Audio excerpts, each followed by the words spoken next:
వెంకయ్యనాయుడు గారి తర్వాత మీకే అవకాశం వచ్చింది. వెంకయ్యనాయుడు గారి తర్వాత మీరు భారత ఉపరాష్ట్రపతి అవుతారని మొన్న చాలా చర్చ జరిగింది లక్ష్మణ్ గారు.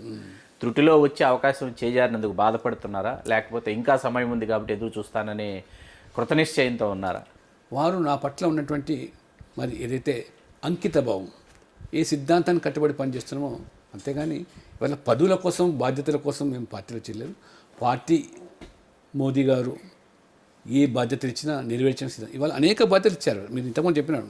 నేను ఇవాళ జాతీయ అధ్యక్షుని ఎన్నిక నిర్వహణ బాధ్యత కూడా వాళ్ళ పార్టీ నాకు ఇచ్చిందంటే అది చాలా గొప్పగా నేను భావిస్తాను. అద్భుతమైన అద్వితీయమైన 10 లక్షల పోలింగ్ బూతుల్లో అనేకమైనటువంటి రాష్ట్రాల్లో జిల్లాల్లో కమిటీలు వేసి చివరికి జాతీయ అధ్యక్షుని ఎన్నిక ప్రక్రియ నా చేతుల ద్వారా అందులో మోదీ గారి సమక్షంలో జరుపుకోవడం అనేది నేను చాలా గొప్పగా భావిస్తాను.